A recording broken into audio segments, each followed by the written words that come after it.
นี่คือเป็นภาพบริเวณหลังถ้ำวัดผาพึ่งบ้านม่วงคำตำบลนาตาลอำเภอเต่างอยม่องยืนว่าวยืนจานี่ก็คือหลังถ้ำได้หลังถ้ำวัดผาพึ่งแล้วนี่ทางหน้าเลียไปก็จะเป็นหน้าโศกหน้าโซ่ได้ผมหน้าโศกหน้าโซ่บ้านม่วงคำตำบลนาตาลทั้งหน้าก็ที่เสียงรถสีส้มนะครับไถให้ไถนาอยู่ข้างหน้าข้างหน้าจะมีรถคันหนึ่งได้เพิ่นไทยสวนพุ่นละ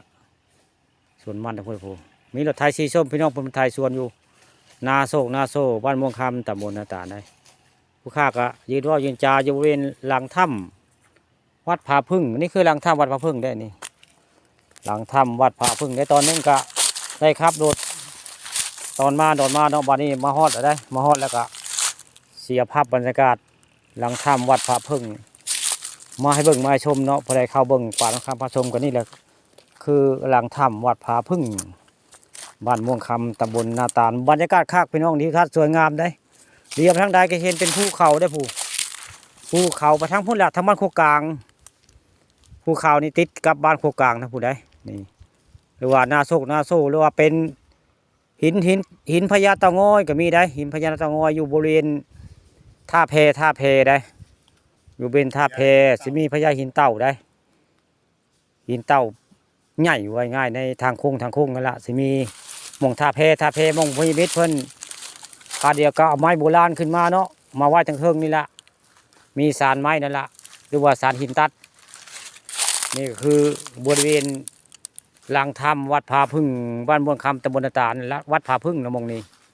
ถ้ำใหญ่ได้มองนี้แต่แม่แนวมีนโยบายอยากเฮ็ดผายน้ำล้นสถานที่ท่องเที่ยวก็คักพี่น้องนี่ท่าเพได้เฮ็ดผายน้ำล้นเฮ็ดสถานที่ท่องเที่ยวของชาวอำเภอตะงอยหรือว่าในตำบลเฮานี่แหละถ้าเป็นไปได้ถ้ามีโครงการของอบต.เพิ่นมาเฮ็ดผายน้ำล้นเป็นสถานที่ท่องเที่ยวพี่น้องล่องเพจากท่าเพขึ้นมา